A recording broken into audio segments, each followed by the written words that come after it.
Imagínate en medio de una carretera de tierra, bajo un sol que quema la piel y levanta un polvillo dorado que todo lo borra.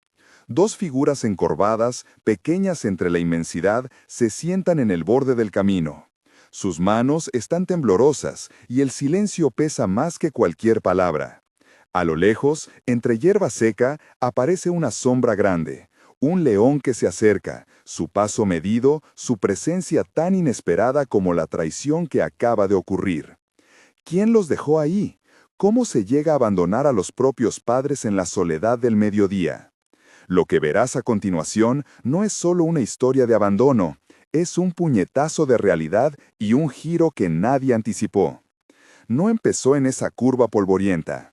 La historia comienza muchos años atrás, en una casa de paredes pintadas de blanco que, con el tiempo, fueron quedando un poco más apagadas. Allí vivían Abigail y Ernesto, una pareja que por décadas sostuvo una vida sencilla, un huerto que daba fruta para la mesa, una cama con sábanas bordadas por manos pacientes y un reloj de pared que marcaba las horas con una constancia indeclinable.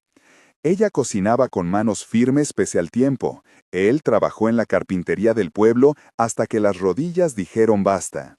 Eran de los que plantaban rosas en el borde de la vereda y, cuando nacieron sus hijos, prometieron con voz baja: «No nos olviden».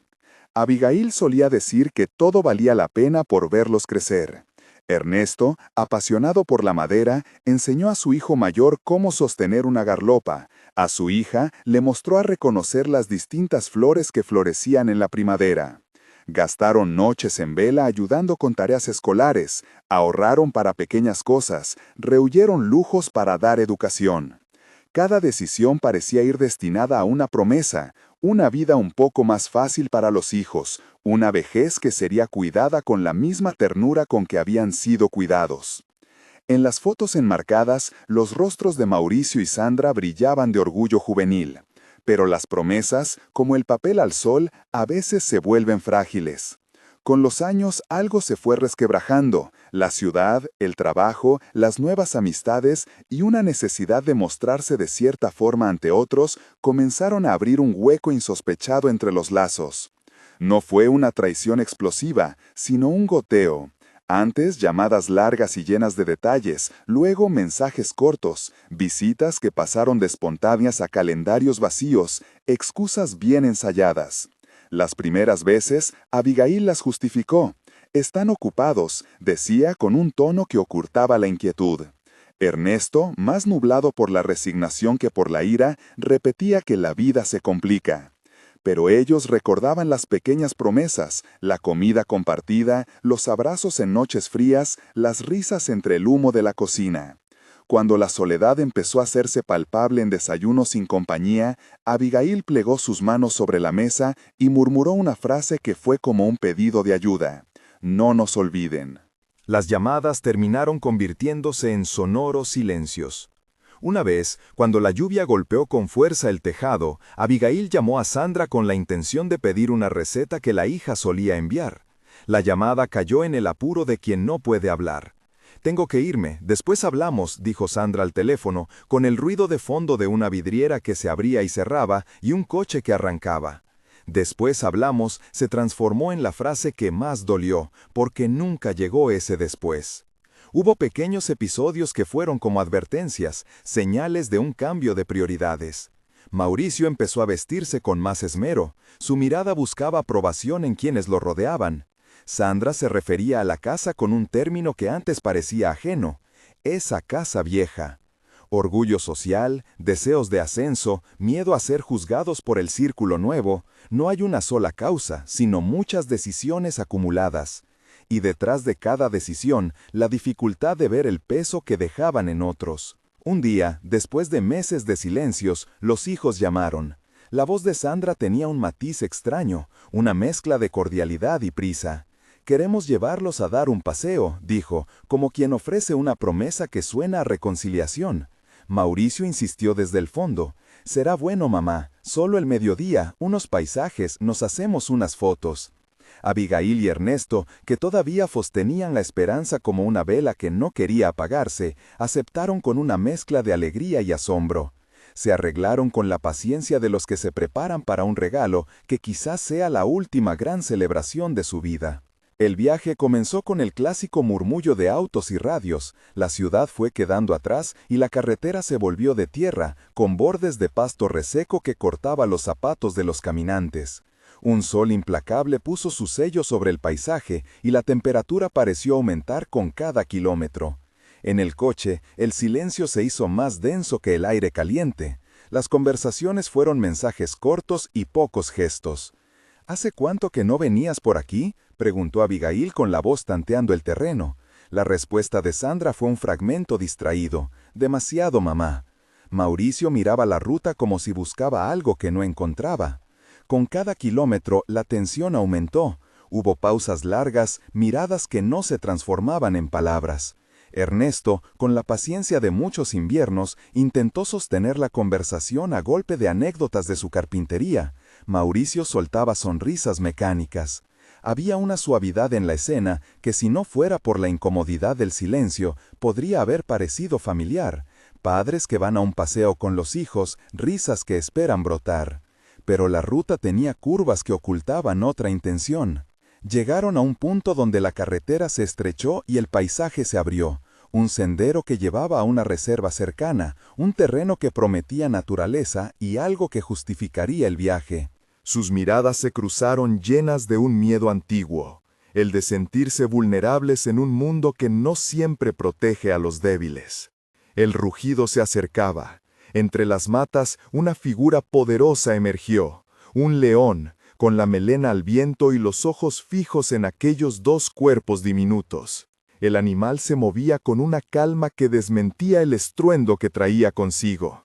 No había carnívoras fauces mostradas ni una carga enloquecida.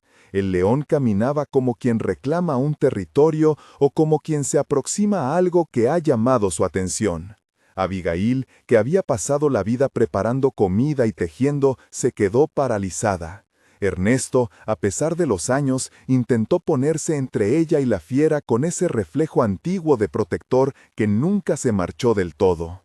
«Aléjate», balbuceó, sin una estrategia más allá del impulso. El animal, en vez de lanzar una embestida, se detuvo a pocos pasos.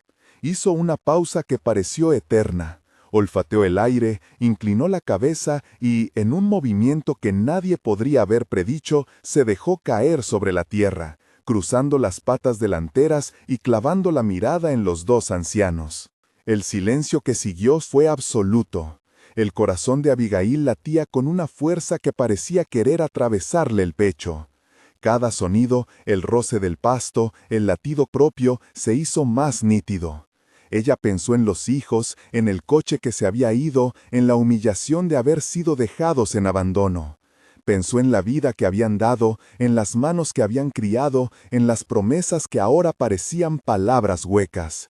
Y, allí mismo, con el león acostado a sus pies, la historia dio un giro que ninguno hubiese imaginado.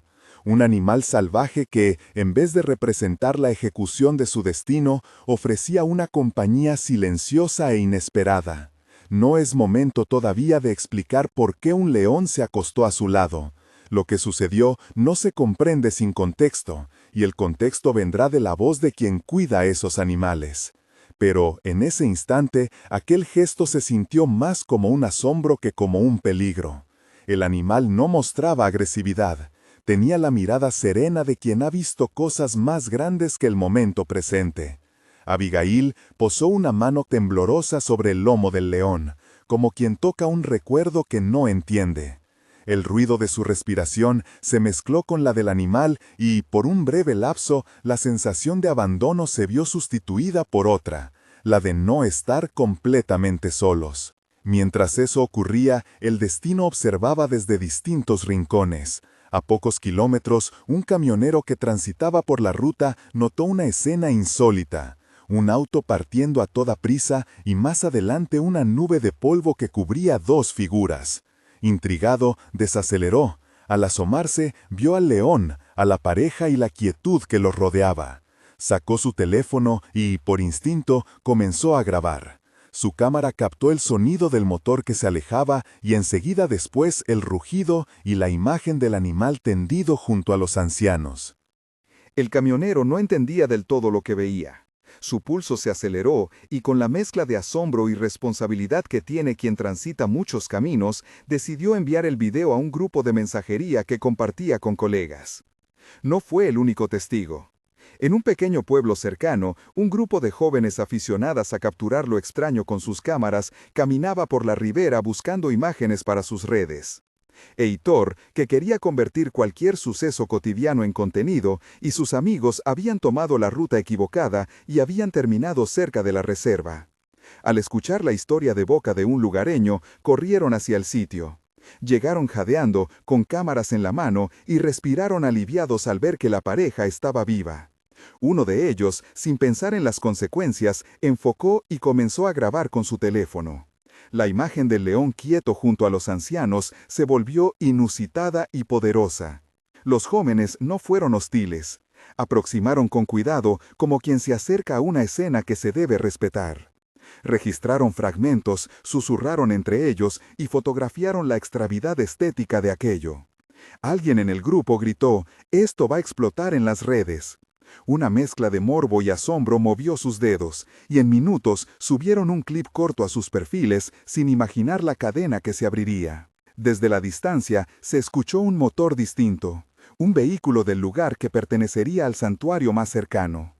Raimundo, el tratador que durante años había trabajado con esos animales, había salido a verificar algo que un guarda le había comunicado: señales de movimiento inusual.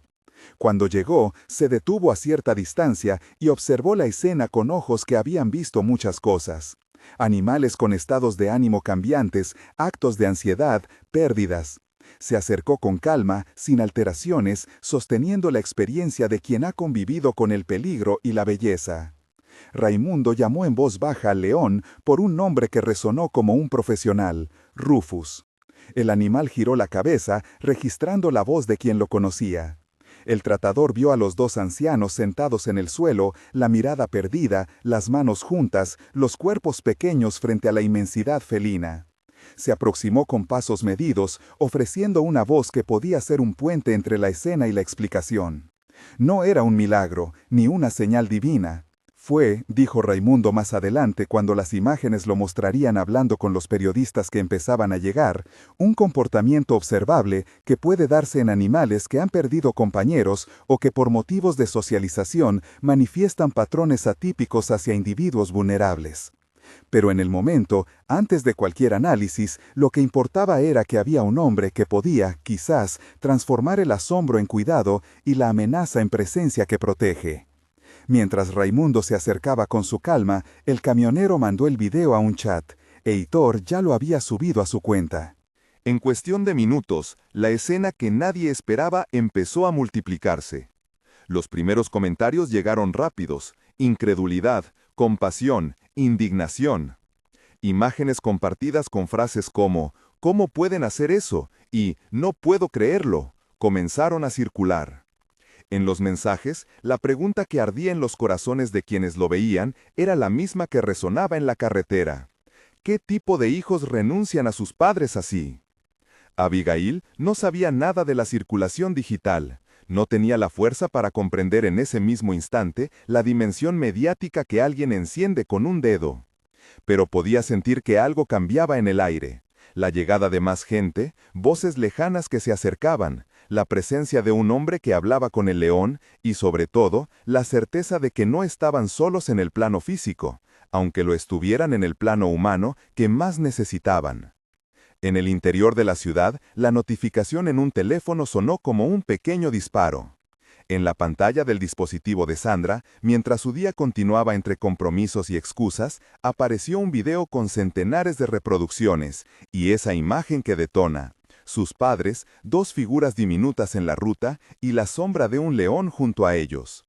La voz que venía de fuera del teléfono no era una acusación legal todavía, era un escalofrío social: juzgar en tiempo real, movilizar la benevolencia o el reproche. Para Mauricio, que estaba en una reunión con personas que representaban la vida que había elegido, la alerta fue una grieta breve que tambaleó su compostura. No todos los que veían el video reaccionaban igual. Algunos escribían mensajes de apoyo a la pareja, otros reclamaban acciones inmediatas, otros ya pensaban en consecuencias severas. Pero en la carretera, lo inmediato era otro, la respuesta de quien podía intervenir con conocimiento y temple. Raimundo colocó su mano en la testa del león, habló con voz grave y firme. Rufus respondió, con la calma que acompaña a los animales familiarizados con la cercanía humana. El tratador comenzó a mover con cuidado una manta para ofrecer sombra y tomando la iniciativa se acercó a Abigail y Ernesto para ver su estado. No había heridas visibles, había un episodio de desencanto humano y un encuentro animal que por un momento había revertido la violencia en algo que parecía una compañía. Abigail, todavía con el corazón acelerado, miró a Raimundo con gratitud y desconcierto. Sus ojos buscaban explicación, y la explicación vino en forma de palabras sencillas y medidas. No sé por qué exactamente se acostó con ustedes, los animales tienen sus patrones. Rufus perdió a su compañera hace tiempo, y a veces se acerca a las presencias más tranquilas. No es que los haya elegido por compasión humana, pero sí es cierto que no mostró agresión. Raimundo hablaba con cautela, consciente de que sus palabras podrían ser tomadas como una licencia para atribuir intenciones humanas al animal. Lo cuido hace años, dijo, y sé cuándo un comportamiento es raro, pero también sé reconocer cuando lo que vemos necesita ser cuidado y explicado. En ese momento la presencia de la cámara fue inevitable. Chicos que grababan con sus teléfonos, el camionero que seguía en la zona, la subida de archivos a la red que ya no dependía de la historia privada de una familia, sino del juicio público instantáneo. Y aún así, lo que sucedía no podía reducirse a un video viral. Detrás de la imagen había una vida con matices, sacrificios, decisiones, sombras de orgullo, culpas veladas y la fragilidad de dos cuerpos que confiaron y fueron dejados. La escena, con la llegada de gente que se apiadaba, de personas que cuestionaban y de un tratador que ofrecía calma, empezaba a transformarse en algo distinto. La indignación social se mezclaba con la ternura de un animal que, por razones que la ciencia podría ayudar a explicar, había decidido tender una presencia silenciosa. El polvo se quedaba suspendido en el aire como si el tiempo hubiera decidido hacer una pausa. Pero las redes no perdonan el silencio. Las reproducciones subían, los mensajes se multiplicaban y cada nuevo vistazo era una nueva voz que metía el dedo en la herida familiar. La imagen de los padres abandonados circulaba y empezaba a generar reacciones que estaban por ver, cambiar el destino de quienes aparecían en pantalla. En una ciudad, una cámara de seguridad, una conversación en la fábrica donde trabaja un compañero de Mauricio o la notificación en el teléfono de Sandra podían desencadenar decisiones que todavía no estaban dadas. Abigail miró a su esposo y, con una voz que quería ser fuerte, articuló lo que quizás siempre fue su última defensa. Hicimos lo que pudimos, solo queremos que nos vuelvan a mirar. Ernesto sostuvo su mano con firmeza, y en esa simple unión había una dignidad que ni el abandono ni la viralidad podían borrar. El león permanecía allí, como un testigo pesado pero sereno, y Raimundo prometía quedarse hasta que alguien con autoridad llegara a evaluar la situación. A la distancia, alguien ya hablaba con la policía local. Una denuncia tácita empezaba a formarse, no tanto por el acto de la fiera, sino por la evidencia que el mundo digital había hecho imparable. 2 ancianos fueron dejados en la soledad. Las preguntas comenzaban a multiplicarse. ¿Fue un abandono premeditado? ¿Fue una discusión que terminó en una decisión impulsiva? ¿Qué explicación darían los hijos cuando volviesen a encontrarse con el juicio público? Mientras las cámaras seguían registrando y las historias se multiplicaban en los comentarios, un hecho era innegable. La escena había saltado del plano privado al público, y con esa transición, la vida de Abigail y Ernesto, la reputación de Mauricio y Sandra, y el propio destino de Rufus y Raimundo tomarían un camino que nadie podía trazar con certeza. Lo único que se sabía era que algo había roto el equilibrio y que la reacción colectiva, con su mezcla de empatía e indignación, tendría consecuencias. Si esta historia te conmueve y quieres seguir relatos como este, suscríbete. Vienen más historias que buscan entender el tejido humano detrás de las noticias. El sol seguía alto, y el polvo, al caer, dejaba marcas en la piel de quienes observaban. El video del camionero ya tenía varias compartidas. Los jóvenes de Heitor seguían grabando, pero ahora con una inquietud distinta. Sabían que su clip no era solo una curiosidad, era una prueba que puede transformar vidas. En la ciudad, los teléfonos vibraban con notificaciones. Las primeras llamadas llegaban a Sandra y Mauricio. Mientras tanto, en la carretera, Raimundo terminaba de acomodar una manta y ofrecía agua con calma. Abigail tomó el sorbo como quien se aferra a un gesto de dignidad. Ernesto intentó incorporarse. En el horizonte se avistaban figuras que se acercaban, personas del pueblo, curiosos y, en breve, voces de autoridad que empezaron a sonar en los radios de los que coordinaban la llegada. Quizá alguien pensó en la policía, otros en servicios sociales. Aún no se sabía quién llamaría primero para articular un plan. Lo que sí se sabía era que no era una escena que pudiera quedar encerrada en la carretera. Las semillas de la atención pública ya habían brotado, y pronto las raíces de la indignación y la solidaridad empezarían a moldear el camino por el que estos personajes tendrían que transitar. La llegada de la autoridad fue lenta, medida, como si el mundo aún no supiera si aquello era un accidente o un acto deliberado. Un patrullero se detuvo al borde del camino y dos figuras uniformadas descendieron con pasos firmes. El sargento Delio, de mirada cansada pero serena, y a su lado la soldada Laí, joven y atenta, con un cuaderno en la mano y la radio pegada al pecho. No vinieron con juicios en la voz, vinieron con la obligación de ordenar lo que estaba fuera de lugar. Se acercaron primero a Raimundo, que hablaba en voz baja con Rufus y con Abigail y Ernesto. Delio pidió calma, verificó identidades, hizo preguntas puntuales. Laí fue quien sostuvo el teléfono de la pareja para que un voluntario del pueblo pudiera cargar agua adicional. Sus gestos eran los de alguien que conoce la fragilidad humana y sabe cuándo las palabras son menos útiles que un gesto. Los jóvenes de Heitor ofrecieron los archivos que ya circulaban como prueba, videos, fotos, mensajes. Heitor entregó su clip con las manos temblorosas. Era el mismo que pocas horas antes había publicado sin pensar y que ahora se transformaba en evidencia. El camionero apareció de nuevo, esta vez para declarar lo que había visto: el auto acelerando, la nube de polvo, el rugido que llamaba la atención. Las piezas encajaron con una claridad que para muchos observadores fue una bofetada de realidad. No era una mala interpretación, era un abandono plasmado en imágenes. Mientras la comunidad se organizaba, las redes ardían, comentarios de ira y de compasión se entremezclaban. Había quienes pedían castigo inmediato, quienes reclamaban reparación, quienes ofrecían ayuda. Hubo también quienes aprovecharon la viralidad para coordinar el envío de agua, mantas y alimentos a la pareja. La indignación se volvió, en cuestión de horas, en un esfuerzo colectivo para atender lo urgente. En la ciudad, el teléfono de Sandra vibró sin pausa. Ella dejó caer la taza que sostenía cuando vio el video, no por la imagen en sí, sino por la certeza de que aquello la exponía frente a algo más grande que su voluntad de evasión.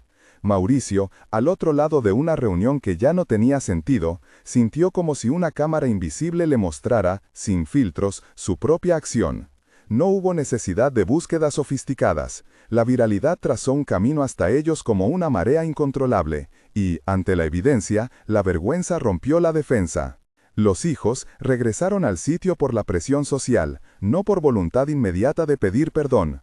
Llegaron en silencio, con la cara pálida y los hombros encorvados, como quien recibe una sentencia social antes de una sentencia legal.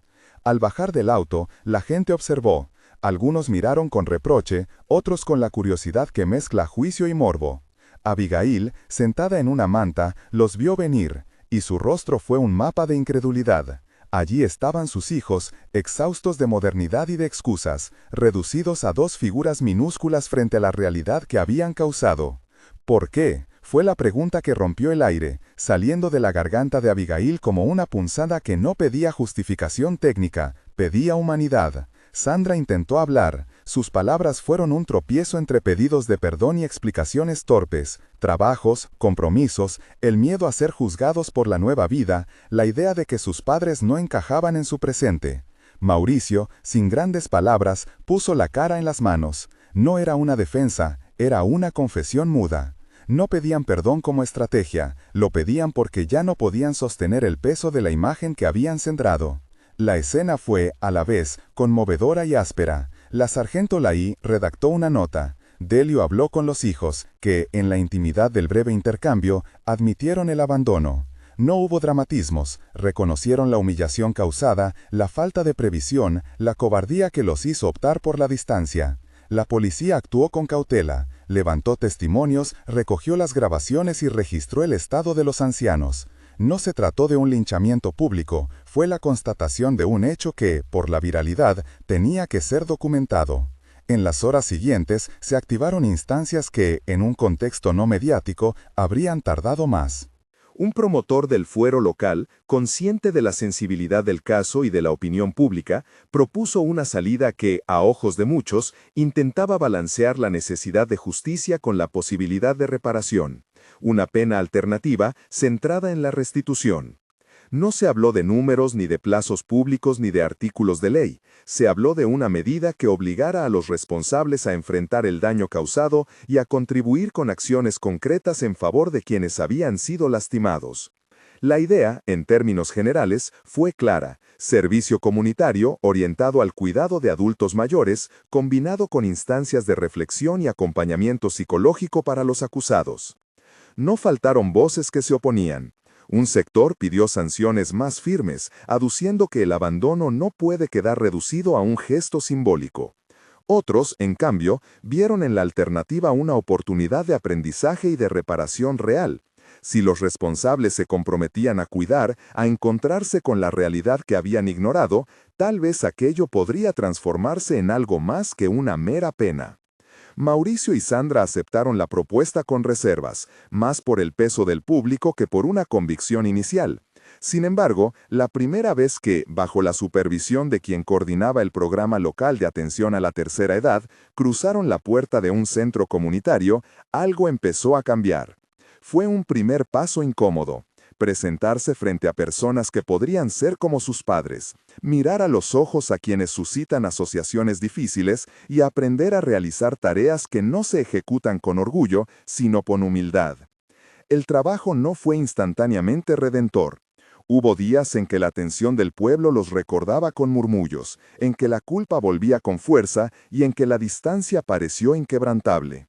Pero también hubo mañanas en que, llenos de torpeza, aprendieron a servir el té, a acompañar caminatas, a escuchar historias que no reclamaban nada más que ser oídas. Abigail y Ernesto, por su parte, aceptaron la cercanía con cautela. No se trataba de una absolución automática, sino de una reconstrucción posible. Las primeras visitas de Mauricio y Sandra a la casa de sus padres fueron tensas.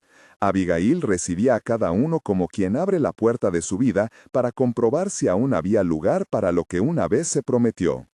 Ernesto, siempre con su calma de carpintero, observaba cada gesto con cierta distancia protectora, no por desprecio, sino por la prudencia de quien sabe que las palabras se llevan el viento si no van acompañadas de hechos. Hubo lágrimas, sí, hubo abrazos titubeantes, también hubo silencio. Abigail, con la voz apagada y la convicción precisa de quien ha sido herida, dijo algo que resonó como una regla. No es que olvidemos, hijos, es que debemos aprender a mirarnos de nuevo. Ese mirarnos de nuevo se convirtió en rutina. Arreglos en el huerto hechos por todos, tardes de pan compartido, conversaciones supervisadas por un mediador comunitario que ayudaba a desarmar resentimientos. No todo cambió de un día para otro. La reconstrucción fue paulatina. Había retrocesos, comentarios que dolían, viejas heridas que se reabrían, pero también momentos pequeños que parecían pruebas de que un camino podía abrirse. Un almuerzo en el que los nietos visitaron y los abrazos brotaron sin protocolo. Una tarde en la que Mauricio y Ernesto rieron recordando una falla de una mesa que Ernesto había construido años atrás. La comunidad, a su vez, jugó un papel importante. No se limitó a señalar. Muchos vecinos ofrecieron apoyo, otros impulsaron recogidas para quienes no tenían recursos y algunos emprendieron acciones para visibilizar la situación de otras personas mayores que vivían en soledad. Heitor, el joven que viralizó el primer clip, inició sin pretensiones una campaña en redes para mapear casos de abandono y vincularlos con servicios locales. Lo hizo con la mezcla de ingenuidad y responsabilidad que caracteriza a quien acaba de descubrir el poder de su propia voz. Su proyecto no resolvía todo, pero generó una conciencia nueva en aquel rincón del país. No era suficiente indignarse, era necesario actuar. Mientras tanto, el sargento Delio y la soldada Laí siguieron el caso con reservas profesionales. Sabían que la viralidad y la emocionalidad podían jugar en cualquier dirección. Su papel fue recopilar pruebas, escuchar versiones y presentar un informe que, sin judicializar en exceso, dejara en claro la sucesión de hechos. La intervención policial, en su medida, sirvió para formalizar lo sucedido y sentar las bases para la propuesta reparadora. Raimundo siguió siendo un actor clave. Más allá de ser quien había mostrado con calma a Rufus y a los ancianos, se convirtió en testigo habitual de la reconstrucción. Contaba a quienes lo preguntaban que Rufus no había sido un ángel en sentido sobrenatural, sino un animal con patrones afectivos propios. Explicó con paciencia que los animales, especialmente los que conviven cerca de humanos, pueden manifestar conductas atípicas tras pérdidas o traumas, que el león, tras la partida de su compañera, había buscado proximidad a seres que no representaran amenaza. No es misericordia humana, dijo Raimundo en una entrevista que circuló después en medios locales. Es un comportamiento que exige ser interpretado con rigor, no mitificado.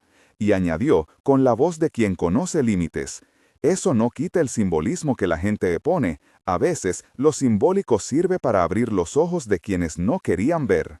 Esa aclaración fue necesaria porque en la marea de interpretaciones corría el riesgo de que Rufus fuera revestido de intenciones humanas. Por seguridad, Raimundo reforzó que los animales salvajes no son depositarios de juicios morales. No lo usen como prueba de bondad humana. Usen este caso para reflexionar sobre lo que somos capaces de hacer como sociedad, pedía. El proceso de reparación adoptó formas prácticas. Además del trabajo en centros de atención, los hijos participaron en talleres sobre convivencia intergeneracional y en actividades de voluntariado diseñadas para entender las necesidades físicas y emocionales de las personas mayores. Fue una educación abrupta, pero efectiva en el sentido de exponerlos a la realidad que habían dejado atrás. Con el tiempo, la viralidad dio paso a la normalidad relativa. El caso dejó de ser tendencia diaria, pero sus consecuencias permanecieron en el tejido social del lugar. Se implementaron iniciativas locales de apoyo a ancianos en situación de vulnerabilidad. Se creó un registro voluntario de personas que necesitaban acompañamiento. Se organizaron brigadas de vecinos para visitar regularmente a quienes vivían solos. La historia de Abigail y Ernesto no quedó aislada. Se transformó, en pequeño y buen sentido, en un catalizador. En los meses siguientes, la relación entre la pareja y sus hijos fue oscilando entre la distancia prudente y la reparación progresiva. Hubo gestos significativos. Sandra comenzó a llevar a su hija más seguido a la casa de los abuelos, y Mauricio regaló a Ernesto una limpieza general de la carpintería, una forma de decir sin palabras que reconocía la herencia de trabajo y dignidad. Abigail, por su parte, abrió un cajón donde guardaba cartas viejas y puso una nota visible que decía: «Actos valen más que promesas». No era un castigo, era una guía. La presencia de Rufus se mantuvo como un hilo simbólico en la historia. Visitaban el santuario con cierta frecuencia, no como un acto de exotismo, sino como una forma de cerrar un círculo que la vida les había puesto delante. En una de esas visitas, Abigail se acercó con cuidado, colocó su mano sobre el lomo del león y dejó que la textura del pelo le recordara que la vida sigue con sus contradicciones. Raimundo la observó con respeto y explicó que Rufus no recordaba la ofensa humana, ni tenía capacidad para juzgar. simplemente respondía a estímulos y vínculos que, en su lógica felina, ofrecían calma. Algunos animales buscan consuelo en presencias tranquilas, dijo.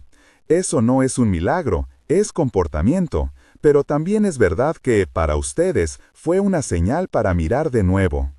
Hubo un episodio íntimo que selló parte del proceso. Una tarde lluviosa, bajo el alero de la casa, Mauricio llevó a su padre un objeto muy simple, una garlopa vieja que Ernesto le había enseñado a usar. La herramienta estaba pulida, con un barniz que recordaba las largas horas compartidas en el taller. Ernesto, con la sorpresa mezclada de orgullo y tristeza, la aceptó, la tomó y por un instante el ruido del mundo se apagó. No hubo grandes discursos, tampoco reconciliaciones que borraran el pasado. Hubo, sí, una transmisión de memoria. La posibilidad de que la herencia no fuera solo material, sino un compromiso a sostener la dignidad que un padre había enseñado con sus manos. La vida continuó. Abigail y Ernesto recibieron invitaciones a hablar en radios locales sobre su experiencia, no para revivir la humillación, sino para alentar a la sociedad a prestar atención a la vejez con respeto. En esas entrevistas, Abigail repetía la misma idea con la serenidad que da el tiempo y el dolor superado. Nos dejaron en la ruta, pero no nos quitaron la dignidad. Lo que pedimos es que nadie más sea dejado. Sus palabras encontraron resonancia en aquellos que, por un momento, se habían quedado mudos. En el plano jurídico, la resolución no fue un castigo espectáculo, sino una medida restauradora que, a ojos de muchos, funcionó como una combinación de sanción y aprendizaje. Los hijos se comprometieron a cumplir con las tareas impuestas, con el seguimiento de las autoridades competentes y con la supervisión de coordinadores comunitarios. El propósito, en última instancia, fue que asumieran la responsabilidad de reparar parte del daño causado y de aprender a mirar. No todo fue perfecto. Hubo quienes reclamaron dureza, hubo quienes pensaron que la propuesta era indulgente, pero la reparación, en su mezcla de actos concretos y de exposiciones al cuidado ajeno, tuvo efectos palpables. Los acusados comenzaron a desarrollar empatía real por la fragilidad ajena. Los ancianos recuperaron cierta seguridad y la comunidad mostró su cara más solidaria. La historia no vino con absoluciones gratuitas, vino con trabajo, con pequeñas tareas diarias que exigían presencia y, sobre todo, con la posibilidad de un aprendizaje que no se reduce a la moral pública, sino a actos concretos de reparación. Al cabo de un año, el santuario organizó un pequeño encuentro público para hablar sobre la relación entre humanos y animales y sobre las lecciones que aquel episodio dejó. Hubo una mesa con Raimundo, un representante del programa de atención a la tercera edad, dos vecinos y Abigail y Ernesto. En un momento, los organizadores proyectaron el video original no para escarmentar, sino para recordar la cadena de hechos que movilizó a tantos. La sala, llena de personas que habían seguido el caso y de otros que habían acudido por curiosidad, guardó silencio. Cuando Abigail habló, lo hizo con voz pausada y llena de la dignidad que solo el tiempo y el sufrimiento temperan. No dijo que estaba agradecida por el abandono, nadie diría eso, pero sí reconoció que en medio de la noche del abandono hubo manos que la sostuvieron y miradas que se abrieron. Ernesto, por su parte, contó que la reparación era un camino que continuaba. No basta con una tarde de silencio, dijo. Hay que aprender a dar la cara, a volver a estar, eso es lo que pedimos. Raimundo, con el tono técnico que lo caracteriza, insistió en su mensaje. Rufus no era un ser moral que eligiera proteger por compasión humana. Lo que pudo haber ocurrido es la suma de factores de socialización y de pérdida que modificaron el comportamiento del león. Los animales tienen pautas, explicó. No demos a estas historias explicaciones fáciles, démosles acciones humanas que cambien realidades humanas. Ustedes, como sociedad, tienen que ocuparse de los suyos. En la audiencia, un joven levantó la mano y preguntó, ¿cree usted que Rufus salvó a los ancianos? Raimundo respondió con honestidad. No diría salvó en el sentido místico. Detrás hubo una cadena de hechos. El abandono ocurrió, Rufus apareció y no atacó, la viralidad movilizó a la gente y eso provocó la intervención. Si lo vemos así, sí, la presencia del león fue parte de un suceso que terminó salvando la vida humana. Pero no lo pongamos como la causa única, la causa de la reparación fue la acción colectiva de muchos. Esa precisión era importante porque mantenía a la audiencia en tierra firme. La maravilla del gesto animal no debía sustituir la responsabilidad humana. Al fin y al cabo, la moraleja no era que los animales tomen el rol de salvadores cuando los humanos fallan, sino que la comunidad y las instituciones deben diseñar mecanismos para que nadie quede a la deriva. Con el tiempo, la historia de Abigail y Ernesto circuló en otros rincones del país como un llamado a la empatía y a la acción. No se convirtió en una fábula con final feliz fácil, mantuvo cicatrices y aprendizajes. Hubo pequeños triunfos, encuentros familiares que se repitieron, la restauración de la carpintería en manos de Ernesto, la presencia de nietos que traían vida, la participación activa de Mauricio y Sandra en programas de apoyo a ancianos. Hubo, inevitablemente, momentos de recaída, pero el pulso general era de avance. En una última visita al santuario, Abigail y Ernesto se pararon ante la jaula de Rufus. El león, tumbado bajo la penumbra de una sombra artificial, los observó con su mirada felina, no humana, no moralizante. Abigail, con la voz más suave que la que tuvo la primera vez, pronunció palabras que no buscaban la gratitud del animal, sino clausurar un capítulo. «Gracias», dijo, no a Rufus, sino al conjunto del mundo que se había movido. «Gracias por abrirnos los ojos». Raimundo colocó la mano a cierta distancia sobre la melena del león. No era un gesto de unión espiritual, sino de cuidado. «Él no entiende estas palabras», comentó con una sonrisa reflexiva. «Pero nosotros sí, nosotros intentamos aprender». ¿Y qué queda al escuchar esta historia? Queda la pregunta que late desde el principio. ¿Cómo llegamos a un lugar en que padres pueden ser dejados en una carretera? Queda la inquietud sobre nuestras prioridades y la manera en que el progreso, la vergüenza social o el orgullo pueden corroer responsabilidades básicas. Pero también queda la certeza de que la denuncia, la comunidad y la acción pueden crear caminos de reparación que, aunque imperfectos, significan un avance. Si te conmueve esta historia, deja en los comentarios lo que piensas. ¿Crees que la reparación fue suficiente?